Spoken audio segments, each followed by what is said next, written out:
Fala aí, meus empacotadores! Tudo bem, meu povo? Muito boa sexta para vocês. Vou responder as perguntas. Lembrando aqui pra galera, eu abro na quinta-feira caixinhas de perguntas no Instagram e respondo aqui toda sexta-feira para vocês. Então, se você quer me perguntar alguma coisa, aproveita a oportunidade de perguntar na quinta-feira. E lembrando, por que eu faço isso aqui? Porque nem sempre eu consigo responder as mensagens de vocês, tem muitas dúvidas de futebol e de fora de futebol, então eu aproveito sexta-feira, é o dia mais leve para dialogar com o meu público e eu gosto muito. Então eu vou confessar para vocês uma coisa, eu tô exausto, eu tô muito cansado, cara. A temporada já acabou, não sei o que a seleção brasileira me inventou de treinar 5 dias em Barcelona e depois jogar aqui. Acabou a Champions, acabou a temporada. Tá calor, tem que ir pra praia, comprar um packzinho de cerveja e levar.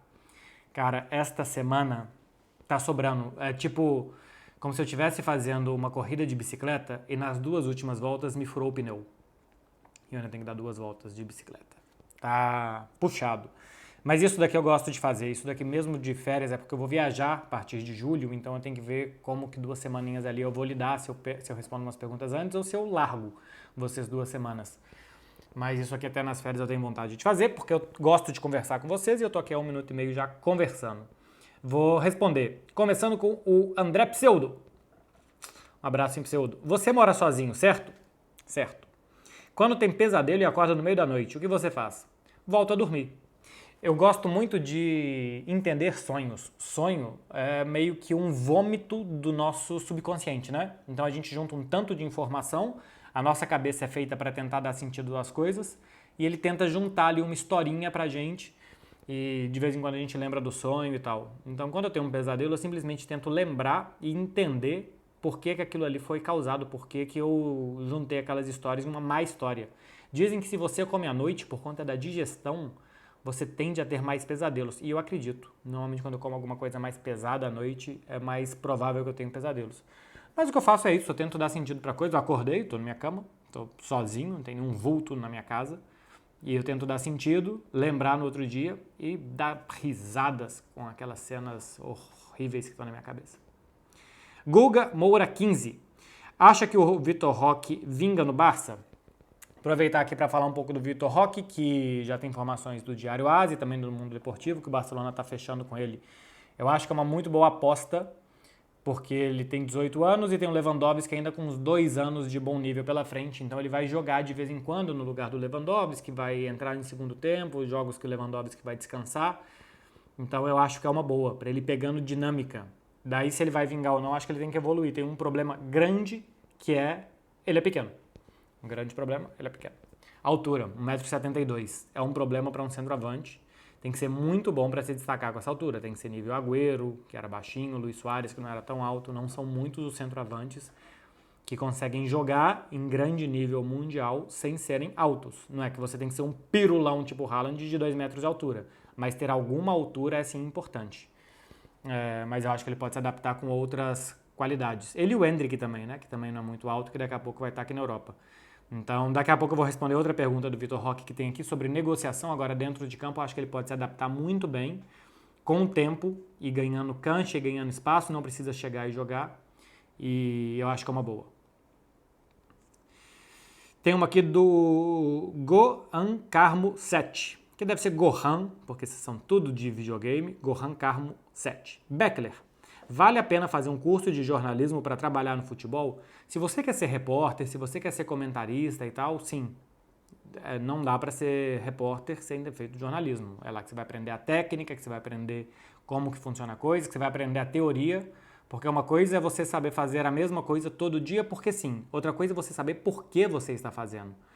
Qual que é o papel do que você está fazendo. E eu acho que isso a faculdade te ensina. Por que você faz, a teoria de por que você faz, qual que é o objetivo de se fazer, por que você tem que se comunicar bem. Então, talvez você possa até existir algum outro curso aí que ensine a ser repórter simplesmente a técnica do texto, a técnica da edição, esse tipo de coisa, e da apuração.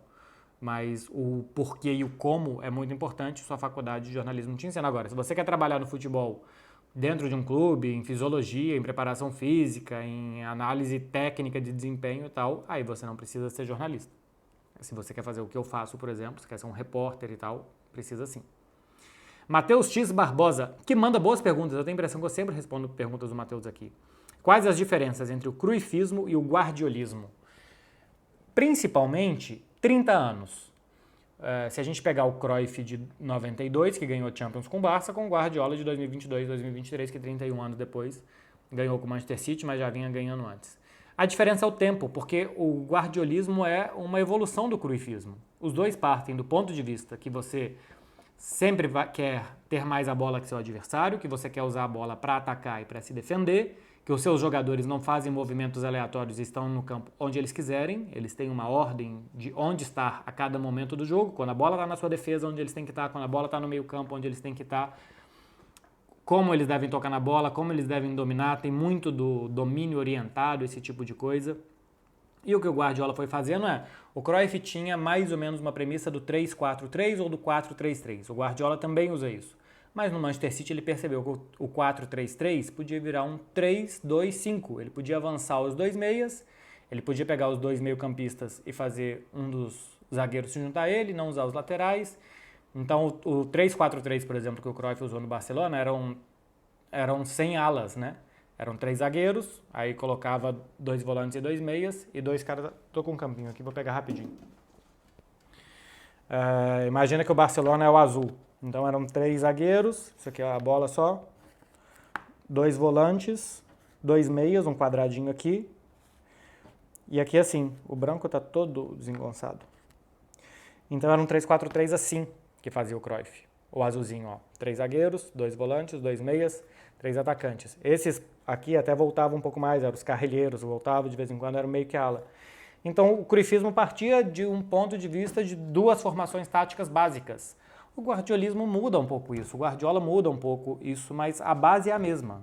Simplesmente o Guardiola evolui o cruyffismo. Então a gente chama de guardiolismo hoje porque aquilo que era nos anos 90 já foi feito e já foi aprimorado. Mas a diferença do azul claro para o azul turquesa, sabe? Tem uma tonalidade diferente do outro, nada mais do que isso. Não tem grandes diferenças, não. Léo Marques, underlines infinitos. Neymar ainda tem futebol para jogar em algum grande time da Premier League? Tem uma galera me perguntando aqui porque sabe-se lá por que se criou uma polêmica muito grande sobre isso por uma fala completamente normal do Fred, mas eu entendo que o tema desperte paixões e que deixa as pessoas com um pouco mais de emoções à flor da pele. Fred e eu fizemos um Fred Beckler Explica sobre o tema. Neymar, Premier League, aproveitamento, se joga, se não joga, sai na terça-feira, vamos explicar com mais profundidade. E acho uma pergunta simples e que todas as respostas são respeitáveis. Neymar tem bola para jogar em qualquer time. Só que ele não joga quase que metade dos jogos. Então não sei se é um bom negócio para algum time ter o Neymar. Bola ele tem. Agora, adaptar um time para um jogador que está metade do tempo on e metade do tempo off, eu não sei se é uma boa. Então, não sei se cabe em algum time que já está pronto ter um jogador que você tem que adaptar o time a ele. Porque se você não adapta o time a ele, é um desperdício. E num time que não está pronto, não sei se vale a pena ter o cara desse time, alguém que, estatisticamente, nos últimos 6 anos, fica muito tempo fora. Então, não é um absurdo que algum grande clube não aposte no Neymar. Não é nenhum absurdo. E não é por bola, não é por futebol. O Neymar joga futebol, não temos que ser muito espertos para saber que ele joga. Qualquer um sabe. Agora, jogar bola e jogar futebol são coisas diferentes. Salsicha 97. Acha que essas datas FIFAs no fim de temporada meio sem graça? Eu acho bem sem sentido. Somos 2. Data FIFA é um negócio complicado. Eu sou a favor de que quando a temporada começa, junta 1 mês e meio e joga tudo de seleção que tiver para jogar. Uma pré-temporada zona, que aí os técnicos têm tempo para treinar, mais tempo de concentração, para montar o time. Uma vez por ano, dá 1 mês para a data FIFA e sejam muito felizes e aproveitem, se lambuzem de data FIFA. E depois futebol de clubes.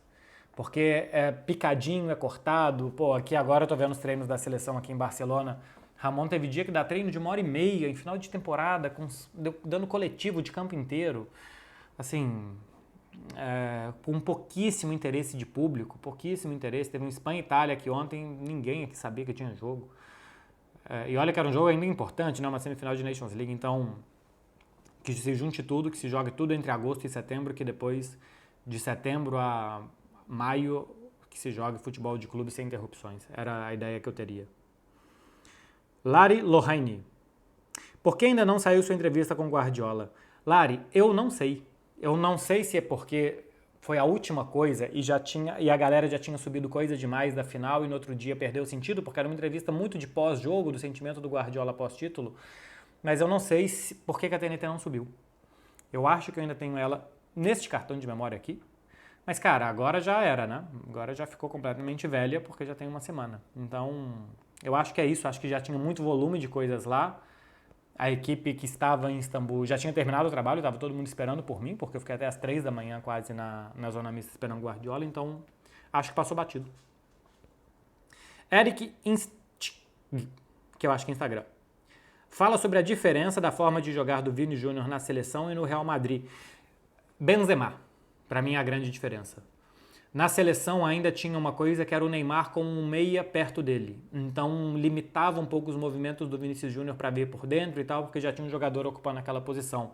No Real Madrid os meias estão um pouco mais atrás e dão mais liberdade para o Vinícius. E o Benzema saía muito da área para fazer tabela, para puxar a marcação, para dialogar com o Vinícius Júnior. E os centroavantes da seleção brasileira não têm essa característica, eles são mais de ficar na área. Então o Vini tem menos jogadores para ele fazer tabela, menos jogadores para ele ir progressando, menos gente para gerar espaço para ele. E vai ser um problema do Real Madrid, a não ser que contrate o Harry Kane. O Harry Kane é um atacante que sabe sair da área e gerar espaços. Todos os outros que talvez sejam falados aí no Real Madrid, eu nem sei se estão falando muitos ou não, mas qualquer outro 9 que existe no mundo hoje não tem muito essas características de sair da área e gerar o espaço que o Vinícius aproveita muito bem. E além de tudo ainda está na área para quando o Vinícius vai para o fundo e faz o cruzamento. Então a forma de jogar do Vinícius é diferente porque os jogadores são diferentes, especialmente o 9. O Richarlison tem características muito diferentes do Benzema. Gustav Forster.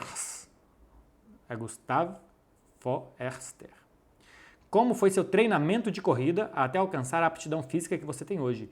Foi de qualquer jeito, Gustavo, porque eu não fiz um treino de corrida pensando em desempenho de corrida. Eu simplesmente, de vez em quando, gosto de sair para correr. De vez em quando eu saio, corro 6 km, 7, 8 km, tento fazer um pace perto de 5 minutos o quilômetro. Mas a aptidão física que eu tenho hoje não tem a ver com treino de corrida. Eu faço todo dia um treino de cardio, por exemplo.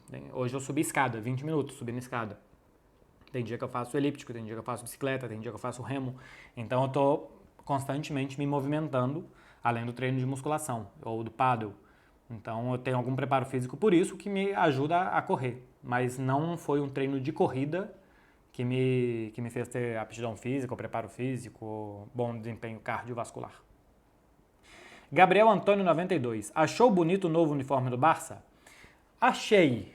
Assim, eu tenho algum trauma, porque aquele quadriculado e o do ano que o Barcelona misturou um tanto de uniforme, eles foram tão feios, mas tão feios, que eu falei qualquer coisa que seja listras verticais tá bom. E eu acho que é mais ou menos nessa que eu tô. É um uniforme sem muitos detalhes, com Spotify e o número branco, me parece meio que sim, feito sem tanto capricho. E eu acho que faltou alguns, assim, tem um detalhe muito bonito no escudo, né? O escudo do Barcelona tem um alto relevo em forma de losango, que é em homenagem à primeira penha, que é a torcida organizada, de futebol feminino do Barcelona. O Barça jogou a primeira vez o time feminino no Camp Nou em 1970. Em 1971 criaram essa penha, que tinha o escudo da penha, um retângulo. Então tem um alto relevo em retângulo no escudo. Achei lindo. E o futebol feminino hoje é algo muito importante, uma bandeira do Barcelona no futebol feminino. A campanha é para abrir caminhos, das mulheres que abriram um caminho lá atrás. Também acho ótimo. Agora, o uniforme em si é melhor do que o quadriculado e é o melhor do que aquela salada, mas é com pouco detalhe, né? Camisa do Barcelona acho que vale um pouco mais de detalhe, ter alguma coisa na listra diferente, alguma coisa assim e tal. Achei muito simplesinho o uniforme, merecia mais. Mas ainda não vi de perto. Vendo de perto talvez melhore. E alguém, não sei se você selecionou aqui pergunta, alguém perguntou do branco. Eu acho que o branco esse ano vai muito bem. Algum torcedor acho que vai ter alguma resistência por ser Real Madrid, acho que não vai ser uma super resistência da torcida, um complexo que onde você viu usar branco no Barcelona, acho que não. mas eu acho que o branco tende a ir muito bem pelo ineditismo quase, né? O Barcelona não jogou 15 vezes na sua história de branco, jogava até os anos 70, desde os anos 70 não jogou mais, e aí essa temporada vai jogar. Matimil PP, Bachelor, tá errado o meu nome. Qual a melhor opção de time para o Neymar ir e como esse time jogaria com ele? Sinceramente, melhor opção, algum time do Brasil. É onde eu acho que o Neymar vai ser mais feliz. Não acho que o Neymar, pelo que a gente viu nos últimos anos, esteja concentrado 10 meses do ano para jogar. Eu acho que ele esteve muito afim da Copa do Mundo. E uma pena que tenha se machucado durante ela. E eu acho que hoje o que deixa o Neymar mais feliz são os jogadores que ele tem em volta. Então, jogar na seleção, pelo que eu percebi, fazia ele muito feliz. E ele jogava bem na seleção, joga bem na seleção. Então, acho que o foco dele talvez seja 2026. Agora, passar 3 anos mais aqui na Europa, com o calendário apertado, com como é a cobrança, com como são os jogos, eu não acho que vai deixar ele motivado. Eu acho que voltar para o Brasil, onde ele vai estar nos braços de uma torcida, onde ele vai fazer muito gol, onde ele vai ser muito decisivo, onde ele vai ser muito abraçado e tal, eu acho que vai fazer bem a ele. Então, eu acho que o melhor time para ele é no Brasil. Um grande time, né? O Flamengo, o Atlético, o Palmeiras, voltar para o Santos. Falei de Atlético, Flamengo e Palmeiras porque são hoje os times que têm mais capacidade de investimento, então de assim, ser um pouco realista também, de pagar um salário bom a ele. Ou o Santos pelo fator emocional. Mas eu acho que ele seria mais feliz no Brasil do que aqui na Europa. Acho que ele conseguiria render mais. Tem jogadores que o Romário, quando voltou, foi feliz. O Ronaldinho já estava aqui no Milan assim quando voltou no Flamengo e depois no Atlético, foi bem pra caramba por um período de tempo. Então, eu acho que deveria ir pro Brasil. Como que esse time jogaria com ele? Cara, é colocar o Neymar não como ponta esquerda, porque fica mais longe do gol, mas entre a 10 e a ponta esquerda, um ponta mais fechado, um ponta mais por dentro, deixando o lado para um lateral ofensivo que puxe marcação. E eu acho que ele ia arrebentar no futebol brasileiro e a gente teria de novo prazer de ver o Neymar jogar também. Falando simplesmente com a minha cabeça, é onde ele iria melhor. Rodrigo Abascal 1. Vendo que o Griezmann tem jogado, o Barcelona não deveria ter insistido um pouco mais? Não, porque são ecossistemas completamente diferentes, o Atlético de Madrid e o Barcelona. O Atlético joga um futebol mais defensivo, que na hora de atacar o Griezmann tem total liberdade de buscar espaços. Barcelona, o jogo de posição te limita que você renda dentro do seu espaço. E se você dá espaço ou liberdade qualquer para o Griezmann aqui em Barcelona, ele não é o Messi, por exemplo, que conseguia entender esse espaço e fazer jogo de posição no espaço que o Messi encontrasse. O Griezmann joga outra coisa. Eu achava que ele poderia dar certo aqui no Barcelona, puxando muita marcação e fazendo movimentos assim meio aleatórios para abrir espaço para outros, não funcionou. Então, eu acho que o jogo do Atlético de Madrid, que dá liberdade a ele na hora de atacar, de procurar qualquer espaço, de jogar no tempo dele, de ter um time para ele, é completamente diferente do que o Barça faz. Você gosta de um Jeep ou de um conversível? Você pode gostar dos dois agora. Para estrada de terra tem que ser o Jeep. Para, sei lá, andar numa estrada asfaltada, um conversível. Nem sei lá porque eu falei conversível, mas um carro esportivo, sabe? Um carro esportivo. É simplesmente o que você quer, em qual contexto você quer. No contexto do Barça, o Griezmann não encaixa tão bem. Patrick Ferrio. Marcelão. Com a reforma do Camp Nou, quantos % em receita o Barça perde? Perde. Porcentos eu não sei, porque eu teria que fazer contas aqui, mas eu acho que seria 10% mais ou menos, porque vai perder uns 80 milhões de euros por temporada. E o clube arrecada uns 800 milhões de euros, então mais ou menos aí uns 10%. 80 milhões de euros é muita coisa, hein? É muita coisa, é puxado. Vai ser 1 ano e meio pelo menos, e quando voltar ainda assim, e depois a receita do Camp Nou ainda vai ser muito tempo usada para pagar o Camp Nou, né? Porque sempre tem uma galera que pergunta, como é que vai usar 1,5 bilhão de euros se o clube está tão quebrado? Porque o Barça fez um financiamento que vai ser pago com a própria receita do Camp Nou para reformar o estádio. Então, 1,5 bilhão não vai sair dos cofres do clube. Foi um empréstimo que o clube fez para isso. Então por que não faz empréstimo para contratar jogador? Porque aí não compensa. Não compensa, não tem a ver, depois você perde em fair play financeiro e tal. Então, para um imóvel, como é um estádio de futebol, é mais fácil de você administrar do que comprar um jogador. Laís Siqueira. Terá algum conteúdo sobre a Copa do Mundo Feminina no seu canal? Não terá. Só se assistir algum jogo e me vier a cabeça fazer. Por conta de uma coisa, Laís, o Barcelona masculino já me dá trabalho demais. E eu, durante os finais de semana, assisto os jogos de times de Liga dos Campeões. Então aqui o Café do Beckler que eu faço com vocês, tem 6, 7 jogos que eu analiso de times de Champions, normalmente, que eu assisto, ou de algum que está indo muito bem, o Arsenal, o Brighton, algum time de futebol masculino que esteja numa temporada muito relevante.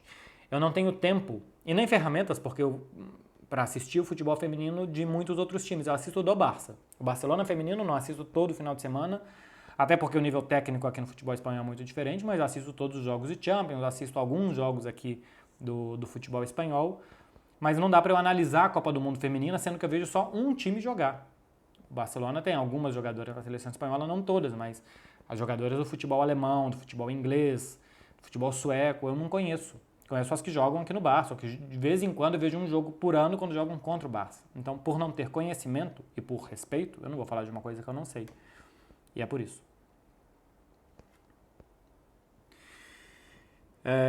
Railson 2021 underline. Por que mesmo com a saída de 3 jogadores, o Barça ainda está com dificuldade de escrever jogadores? Inscrever. Porque tinha que liberar cerca de 200 milhões de euros de folha salarial e o Barcelona não liberou 200 milhões de euros de folha salarial. Então, enquanto não liberar isso e zerar essa conta, vai continuar com dificuldade para inscrever jogadores. E vai continuar nessa regra aí de 40%, né? Cada 10 euros que entra, você pode gastar 4.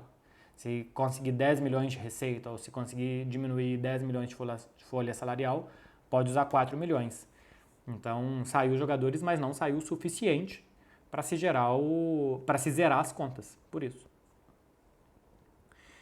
JVC Torpli. Neymar no Barça tem chance? E Rafinha, tem chance de sair? Neymar no Barça, acho que não tem chance porque o Xavi disse que não. O Xavi disse, não está nos nossos planos. Então, acredito que não. Rafinha tem chance de sair? Também acredito que não. Porque o próprio Rafinha disse que não quer sair. E não sei se é plano do Barcelona vender o Rafinha. Acho que antes Ansu Fati, Ferran Torres, depois o Rafinha, mas tem outras opções antes. Se não conseguir vender Ansu Fati nem Ferran e vier uma proposta pelo Rafinha, talvez o clube tente convencê-lo a sair. Mas eu acho que não é prioridade do Barça vender o Rafinha nesse momento. Lego Show. O que não gostou da final da Champions? Do jogo. Não foi um bom jogo, né? Foi um jogo tenso. Na verdade, foi um bom jogo da Inter, que amarrou bem o City. Mas o jogo não foi isso tudo. Mas, na verdade, o que eu não gostei da cobertura em si foram os deslocamentos em Istambul. Perder 2, 3 horas de trânsito por dia em dias tão corridos era horrível, Levantar as mãos para o céu quando um Uber te aceitava e não te pedia mais dinheiro do que era a corrida também. Então isso foi horrível. De resto, tudo ok.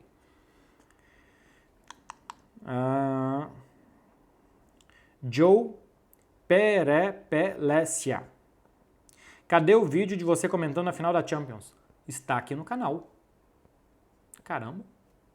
E eu separei isso porque de vez em quando eu não estou postando todos os vídeos chamando vocês no Instagram e no Twitter. Então, é por isso que eu falo, se inscreva aqui, porque eu não fico tweetando ou colocando nos stories toda hora os vídeos aqui. Mas tá aqui. Tem 3 vídeos atrás, é esse. É o da eu comentando a final. Rafael Passos 1. Como explicar para um leigo que o Barça não tinha dinheiro para o Messi, mas tem para o Vitor Roque? Rafael, é o seguinte, o problema principal é a inscrição do salário. Então, se o Messi ia ganhar 25 milhões de euros, você tinha que, dentro da regra do 40%, 25 milhões é 40% de 60. Então, você tinha que liberar 60 milhões para trazer o Messi. Ou em vendas, ou em sair jogador como saiu Busquets, Piqué e Jordi Alba, sair mais algum desses assim de graça, liberando o resto do tempo de contrato, tinha que liberar 60 milhões. Se o Vitor Roque vier para ganhar, por exemplo, na primeira temporada, 3 milhões de euros, o Barça tem que... 3 é 40% de quê? De 12? De 10? Alguma coisa assim. Não, 30% de 10. Então, pô, eu não sei fazer essa conta. 3 é 50% de 6. Então é 40% de 8. Mais ou menos. Acho que não é uma conta exata, né?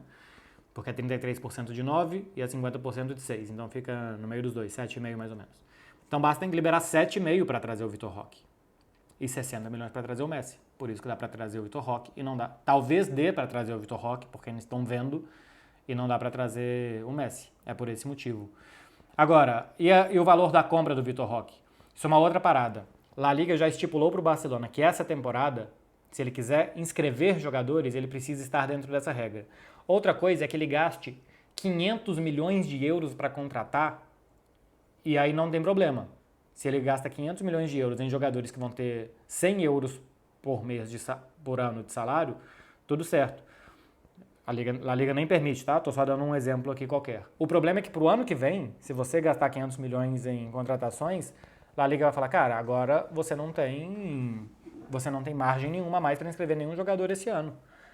Porque suas contas estão horríveis, porque você está devendo, porque você está no negativo e tal, então você não vai conseguir inscrever mais ninguém.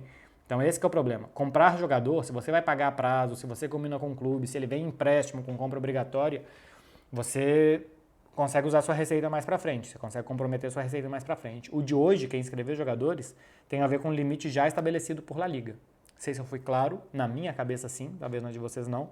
Se eu não fui, na semana que vem eu tento explicar de novo, ou quando fechar a contratação do Vitor Roque, for oficial, vou fazer um vídeo e eu explico isso melhor também, se não tiver ficado claro aqui. Gabriel Costa 68 fala da importância do Pepe para a conquista dos mundiais da Espanha e da Alemanha. Existe uma importância evidente, que é ele treinava o Barcelona, que era a base do time da Espanha, né? Tinha Piqué, Puyol, Busquets, Xavi, Iniesta, Pedro, o Davi Villa chegou depois, então tinha esses. Então, Piqué, Puyol, Busquets, Xavi, Iniesta, Pedro. Tinha 6 jogadores do Barça, então tinha uma forma de jogar e um entrosamento que vinham do Barcelona do Guardiola.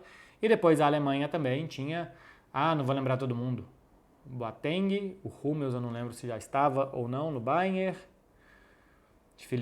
Neuer, Boateng, não sei se Hummels, Philipp Lahm, Schweinsteiger, Thomas Müller, tinha 5 ou 6 também.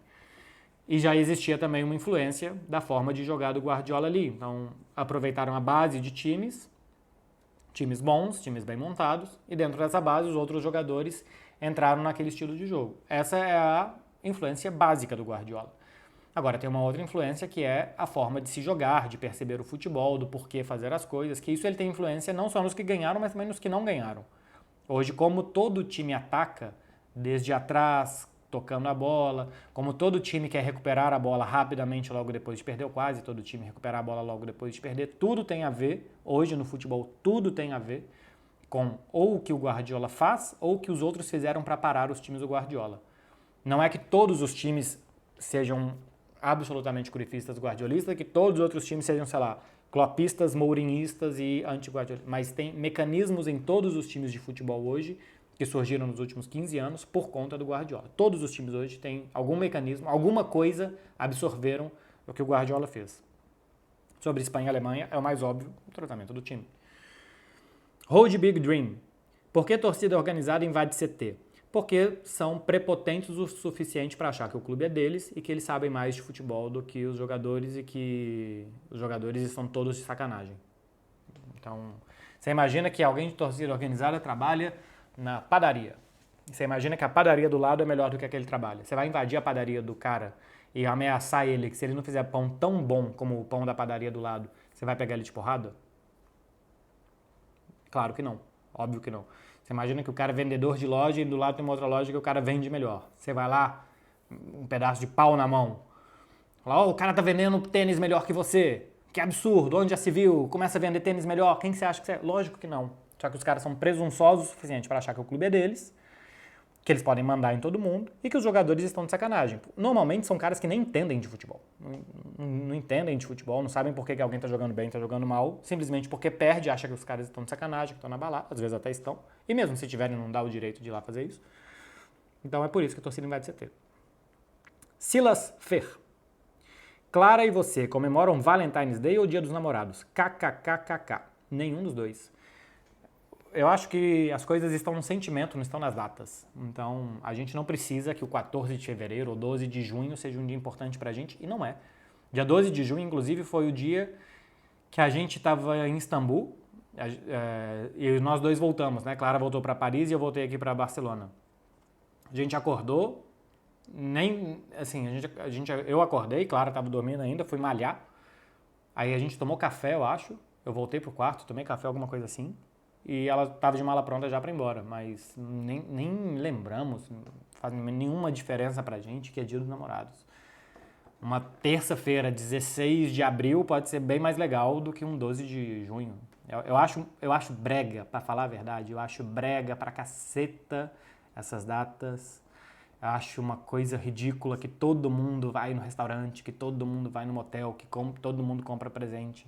Eu acho tão bobo que você tenha que ter um dia que é o dia de todo mundo. Então, ainda bem que ela também acha isso, porque a gente dispensa lindamente. Fabrício B. Couto. O Haaland lembrou de você? Lembrou. Na zona mista, o Haaland estava passando. Eu peguei a foto do Hoje Tem Gol do Haalandinho, mostrei para ele e falei, Haaland, lembra disso daqui? Vamos falar e tal. Ele riu, olhou e falou assim, hoje não. Mas ele riu e lembrou e não quis falar. Meneghetti II. Como vai ser o modelo da nova Champions? Nova Champions começa em 2024. Então, a que a gente vai ter no ano que começa agora em agosto, em setembro, dia 19 de setembro começa, ainda vai ser no modelo atual. A que começa em 2024 vai ser o seguinte, vão ser 36 clubes, hoje são 32, então vai aumentar 4, e não tem grupos. Cada time vai jogar 8 vezes. Então, hoje eles jogam 6 na fase de grupos, né? 3 de ida e 3 de volta. Vão jogar 8 vezes contra 8 adversários diferentes. 4 em casa e 4 fora. Vão ser 2 adversários que você vai jogar do pote A, 2 do pote B, 2 do pote C e 2 do pote D. 4 em casa, 4 fora. E aí você faz uma classificação geral. Os 8 primeiros vão para as oitavas de final. Do 9º ao 24º jogam um mata-mata e de volta para classificar mais 8. E do 25º ao 36º, um abraço, seja muito feliz, até o ano que vem. O que isso gera? Se você fica de 1º a 24º, 10 jogos pelo menos você vai fazer, né? Porque se você fica de 1º a 8º, você fez 8 jogos e vai jogar um mata-mata. Se você fica de 9º a 24º, você já joga um mata-mata antes de chegar nas oitavas, então já faz os 8 jogos da primeira fase, mais 2, 10, e depois a partir das oitavas você vai fazer mais 2, então faz 12. Mas todo mundo que não for os piores times, do 25º ao 36º, vão fazer 10 jogos. Hoje quem faz 10 jogos é quem chega nas quartas de final. Então vai aumentar muito o número de jogos, de exposição na TV, de exposição dos patrocinadores, de match day, vai aumentar a grana de todo mundo. Todo mundo que ficar entre 1 e 24 nessa classificação vai ganhar muito mais dinheiro que antes. O Barcelona, por exemplo, nos 2 últimos anos caiu na fase de grupos e no ano anterior, que é na fase de grupos, caiu nas oitavas. Então o Barcelona fez 8, 6 e 6 jogos. A partir de 2024, a não ser que ele fique em 25º na classificação, né? Ele vai fazer pelo menos 10 jogos. Então aumenta seu match day, aumenta a exposição dos seus patrocinadores, aumenta a cota de televisão, aumenta tudo isso, aumenta a grana de todo mundo. Ivan Marcos. Como chamar uma menina para sair? Obs. Ela é bem tímida. Ivan, se ela é tímida, redes sociais. Porque ela é tímida, mas no Instagram é mais fácil. No WhatsApp é mais fácil do que no tete-a-tete. Então, se ela é tímida, primeiro, chama ela para algum programa que ela vai se sentir divertida, que vai ser um ambiente favorável para ela. Não vai chamar ela para fazer alguma coisa romântica demais ou que ela não está familiarizada. Então, assim, saiba coisas que ela gosta e chame ela para fazer alguma coisa que ela goste. Então, ela vai se sentir mais em casa, mais à vontade. E tenta o contato via rede social. Se ela não for tímida, se você até quer chamar uma menininha ou um menininho pra sair que não for tímido, vai na lata, porque o olho no olho funciona bem também.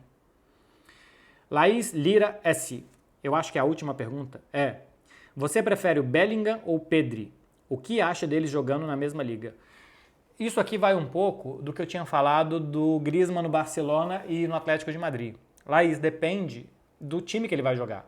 Se é um time para jogar construção de jogadas com adversário muito fechado, em espaço curto, tendo que jogar em 20 e 30 metros, o Pedri.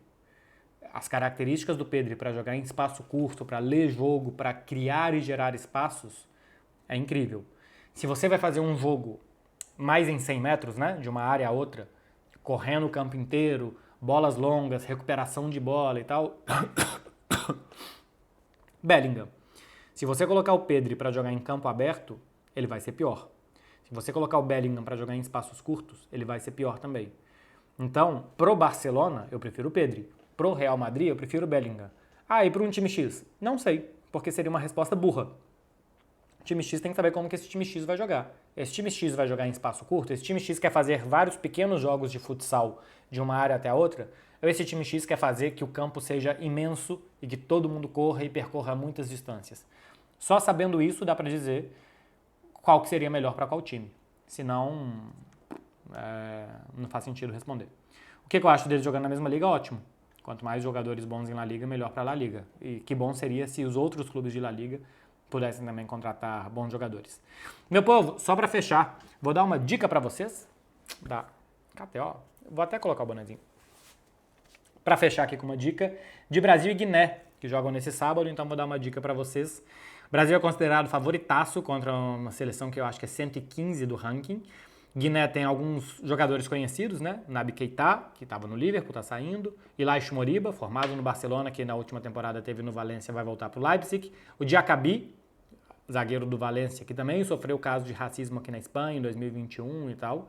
Então tem alguns jogadores conhecidos, mas o Brasil é muito favorito. Eu vou dar a dica para vocês, é o seguinte. Ambos os times, criar aposta, tá? Uma combinadinha aqui. Ambos os times não marcam.